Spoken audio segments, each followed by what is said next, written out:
Hello and welcome to Lavnish Sir की class.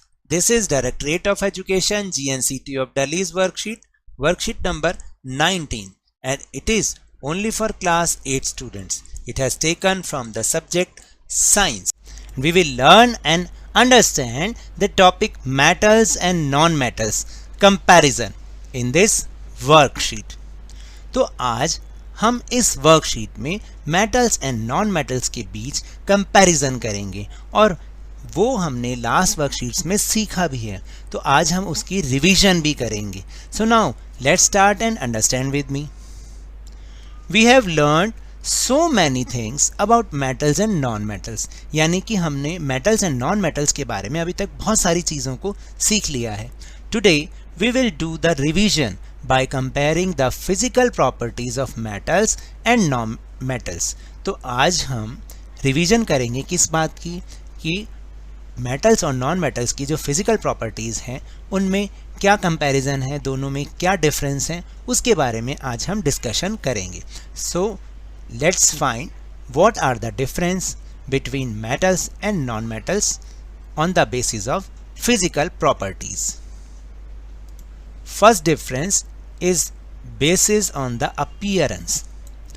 Metals, these are shiny or lustrous, यानी ये चमकीली होती हैं या चमकदार होती हैं. And non-metals, these are dull except iodine, यानी आयोडीन को छोड़कर बाकी सभी non-metals dull होती हैं, shiny नहीं होती. फिर state wise, that means उनकी state कैसी होती है. All metals are solid at room temperature except mercury, which is liquid at room temperature and is used in thermometer. तो देखिए मरकरी को छोड़कर बाकी लगभग सारी की सारी मेटल्स जो होती हैं वो सॉलिड होती हैं, वो भी रूम टेम्परेचर पर. लेकिन जो मरकरी होता है ना, वो रूम टेम्परेचर पर भी लिक्विड स्टेट में ही होता है. और आप तो जानते ही हैं कि उसका यूज़ हम किस में करते हैं, उसका यूज़ हम थर्मोमीटर में करते हैं. जैसे कि आपके घर में भी थर्मोमीटर होगा, उसमें जो आगे पॉइंट पे लगा होता है वो मरकरी होता है. And non metals, these exist in all the 3 states, that is solid, liquid and gas. तो यानी जो नॉन मेटल्स होती हैं वो solid, liquid and gas 3 states, all 3 states में वो हमें मिलती हैं. Now will talk about the hardness of metals and non metals. Hardness. Metals, these are very hard except sodium, potassium and lead. These can be easily cut by knife, यानी कि जो sodium, potassium और lead को छोड़कर बाकी जितनी भी metals होती हैं वो हार्ड होती हैं. और ये जो सोडियम, पोटेशियम एंड लेड है इसको इजीली नाइफ से कट भी किया जा सकता है. And the non metals, these are comparatively soft and brittle except diamond. तो जो नॉन मेटल्स होती हैं जिसमें डायमंड को छोड़कर बाकी सभी नॉन मेटल्स क्या होती हैं, सॉफ्ट होती हैं. और ब्रिटल क्या होती हैं, देखने में तो वो बहुत ज़्यादा हार्ड लगती हैं लेकिन वो इजीली ब्रेकअप हो सकती हैं. Now the malleability.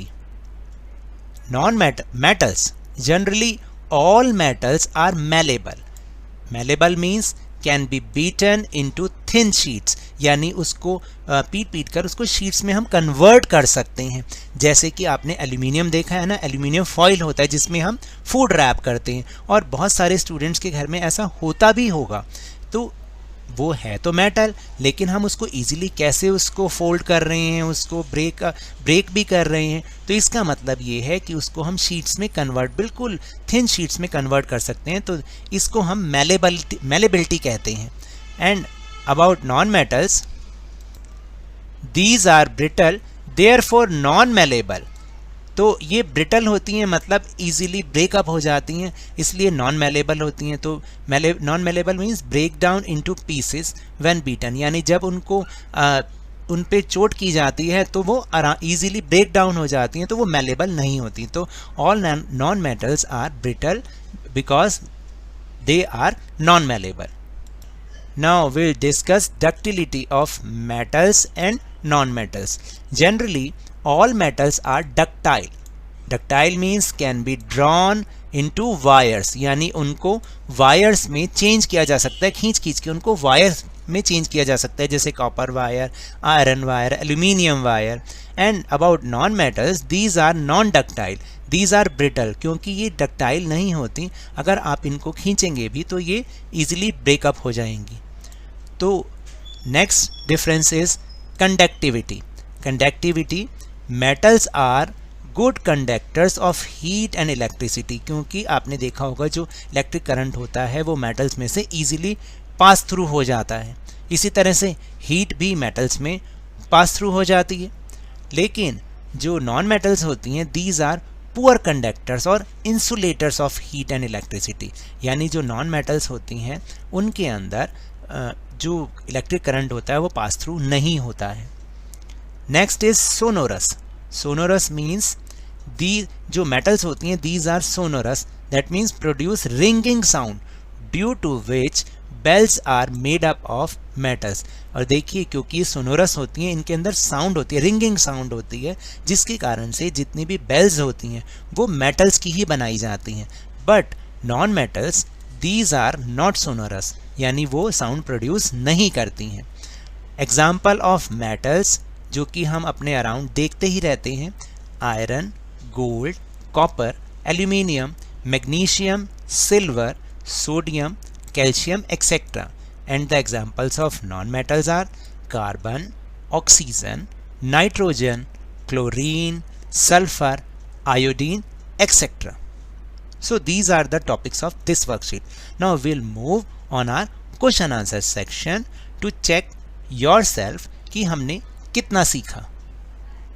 Now the question number 1 is name two metals that can be cut by knife. अभी अभी हमने उनके नाम जाने हैं. तो answer is sodium and potassium are two metals that can be cut with a knife, यानी sodium और पोटेशियम को हम नाइफ से इजीली कट कर सकते हैं. Now the question number 2 is why bells in temples are made up of metal, यानी जो टेम्पल्स की बेल होती हैं वो मेटल से ही क्यों बनाई जाती हैं. तो simple answer is the bells of the temples are made of metal because metals are sonorous, means produce ringing sound, क्योंकि वो उनके अंदर से साउंड प्रोड्यूस होती है इसलिए. Now the question number 3 is name 4 metals and non metals found in your surrounding. तो बहुत सारी मेटल्स होती हैं, आपको उनमें से कोई भी 4 एग्जाम्पल्स लिखने हैं मेटल्स या नॉन मेटल्स और नॉन मेटल्स की. तो names of 4 metals are iron, golden, copper, aluminium, silver. मैंने 5 लिख दिए, आप 4 लिखेंगे. And name of 4 non-metals are carbon, oxygen, chlorine and iodine. Fourth question is differentiate between metals and non-metals. तो हमने तो बहुत सारे difference अभी समझे, तो आप उनमें से any 3 लिख सकते हैं. So difference between metals and non-metals. First is these are shiny or lustrous, and non-metals these are dull except iodine. Second is these are generally very hard, and non-metals these are comparatively soft or brittle. And the third one is metals are good conductors of heat and electricity, and non-metals these are poor conductors or insulators of heat and electricity. And the last question, question number 5 is name one metal that is liquid at room temperature, यानी room temperature पे कौन सी metal liquid state में होती है. Answer is mercury. So now that's all for this worksheet. अगर मेरे इस तरह समझाने से आपको थोड़ा सा भी समझ में आया हो तो इस चैनल को ज़्यादा से ज़्यादा सब्सक्राइब कीजिए, लाइक कीजिए और बहुत ज़्यादा शेयर भी कीजिए. और हाँ, मेरे साथ इसी तरह वर्कशीट को समझते रहिए, लेकिन ध्यान और मन लगाकर पूरी मेहनत और लगन के साथ पढ़ते रहिए. And if you want to protect from corona virus then please wear a mask and wash your hands with soap and water regularly, क्योंकि जब तक दवाई नहीं तब तक कोई ढिलाई नहीं. Thank you very much.